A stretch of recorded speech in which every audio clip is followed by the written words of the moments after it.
राज्यातील व आपल्या भागातील नवनवीन घडामोडी पाहण्यासाठी लोकशाही महाराष्ट्र न्यूज चॅनलला सबस्क्राइब करा, लाईक करा, शेअर करा आणि कमेंट करा।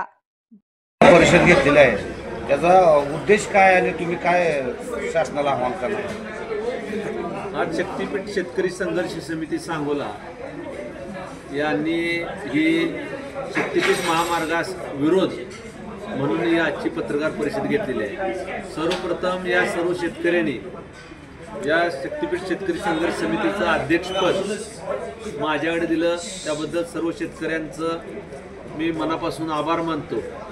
माझ्याबरोबर दादासाहेब वाघमोडे उपाध्यक्ष, सोळसे सर उपाध्यक्ष आणि शरदराव यादव हे सचिव म्हणून नेमलेले आहेत। आम्ही सगळेजणच त्यांचे ऋणी आहोत। खरं तर ही मोठी जबाबदारी आमच्यावर दिलेली आहे, कारण एका बलाढ्य शक्तीविरुद्ध आम्हाला लढण्यासाठी यांनी आम्हाला पुढारी म्हणून नेमलेला आहे। यामध्ये आम्ही स्वतः बाधित शेतकरी आहोत, आमच्या जमिनी स्वतःच्या जात आहेत। आमची भूमिका ही आहे की नागपूर रत्नागिरी हायवे असताना नागपूर गोवा नवीन शक्तीपीठ करण्याची गरज नाही। नागपूर गोवा हायवे हा आता सध्या त्याचा टोल 40 लाख रुपये प्रतिदिन वसूल व्हावा अशी अपेक्षा असताना फक्त 11 लाख होतोय। तरीसुद्धा तिथं ते तोट्यात असताना सुद्धा त्यामध्ये तेवढी वाहनाची संख्या नसताना तो रोड मोकळा असताना सुद्धा परत नव्यानं हा शक्तीपीठ करण्याची गरज नाही। हा शक्तीपीठ रस्त्यापासून जमिनीपासून 15 ते 22 फूट उंचीवरून जाणार आहे, त्यामुळे कोणत्याही गावाला त्याचा फायदा होणार नाही। या शक्तीपीठामध्ये शेतकऱ्यांना नोटिसा दिलेल्या नाहीत। यापूर्वी 1.5 वर्षापूर्वी शक्तीपीठाच्या पेपरला नोटिसा आल्या होत्या, परंतु त्या सगळ्या शेतकऱ्यांना माहीत नाहीत। बरेच शेतकरी अडाणी निरक्षर आहेत, त्यांनी वाचलेल्या नव्हत्या। त्यानंतर शक्तीपीठ रद्द झालं म्हणून 1.5 वर्षापूर्वी एकनाथ शिंदे यांनी जाहीर केलं मुख्यमंत्री असताना, आणि त्यानंतर आता परत नव्याने शक्तीपीठसाठी भूमी संपादन करण्याचं षडयंत्र रचलं जात आहे।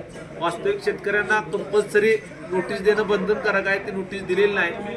आमच्या जमिनी बेकायदेशीररित्या लाटता येणार नाहीत। आमच्या दराबाबत एकमत नसताना त्यांच्यामध्ये एकमत नाही, अधिकारी कोणती गोष्ट सांगत नाहीत। उडवा उडवीची उत्तरं देऊन शेतकऱ्यांची दिशाभूल करून त्यांना वेगवेगळे आमिषे दाखवून आमच्यामध्ये फूट पाडण्याचा प्रयत्न केला जातोय।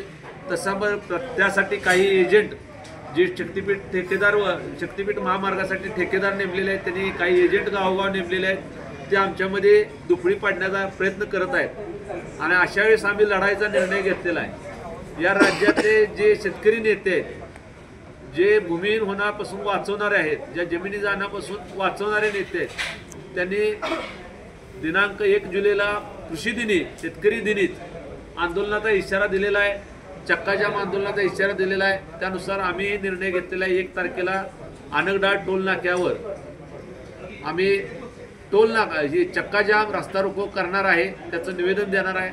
आणि दुसरी माझी सगळ्यात महत्त्वाची भूमिका ही आहे, या तालुक्यातल्या 2100 एकर जमीन, 750 हेक्टर 2100 एकर जमीन संपादित केली जाणार आहे, तेही जबरदस्तीनं। तर यामध्ये 3,500 कुटुंबांचं नुकसान होणार आहे। 2100 एकर ही 3,500 कुटुंबामध्ये ही जमीन विभागलेली आहे, आणि 3,500 बाधित कुटुंब जर त्यांचं नुकसान झालं तर या तालुक्यातलं फार मोठं नुकसान होणार आहे। यासाठी मी या तालुक्याचे आमदार माननीय डॉक्टर बाबासाहेब देशमुख, माजी आमदार माननीय ॲडव्होकेट शहाजीबापू पाटील, विधान परिषदेचे आमदार माननीय दीपकआबा साळुंके पाटील, भारतीय जनता पार्टीचे जिल्हाध्यक्ष माननीय चेतनसिंह केदार यांना विनंती करणार आहे की हे आंदोलन कोणत्याही पक्षाविरोधात नाही। या आंदोलनाला मध्ये जे कृती समितीमध्ये जे हजर आहेत ते सगळे शेतकरी आहेत। आम्हाला पक्ष नाही, पार्टी नाही, जात नाही, धर्म नाही, आम्ही शेतकरी म्हणून लढणार आहे। आमचा धर्म एकच आहे, शेतकरी, आणि आमच्या जमिनी वाचवणे। यासाठी तुम्ही आम्हाला मदत करावी, आमच्या आंदोलनाचं नेतृत्व करावं आणि आम्हाला पाठिंबा द्यावा।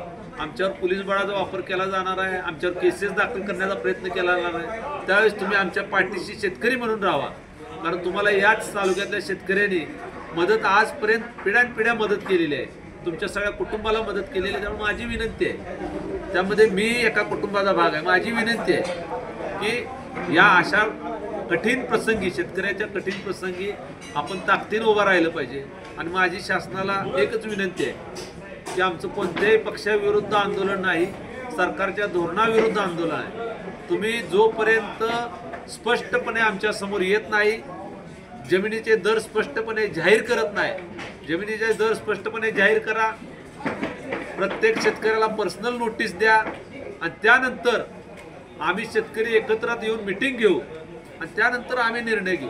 उदाहरण द्यायचं झालं तर कोल्हापूरचा तुम्ही शक्तीपीठ किंवा नॅशनल हायवे रद्द करता. का रद्द करता? तर तिथे शेतकऱ्यांनी गट्ट्या लावला म्हणून. म्हणजे ते लय भारीतले शेतकरी, आम्ही हलके शेतकरी असं आहे का?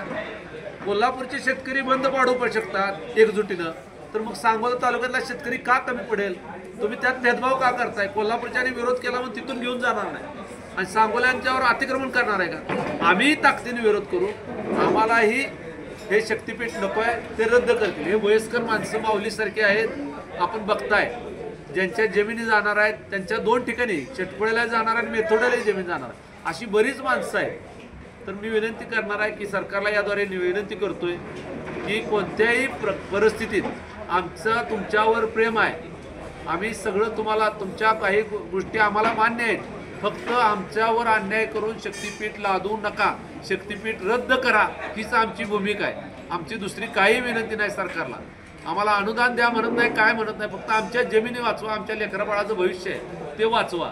आमची पोरंबाळं, आमची तरुण पिढी ज्या नोकऱ्या नाहीत म्हणून हजारो जण इथं येऊन तालुक्यात राहिलेले आहेत. आत्ता कुठे शेती बागायत झाल्या, आमच्या तोंडचा घास पळवून नेऊ नका, ही सरकारला विनंती.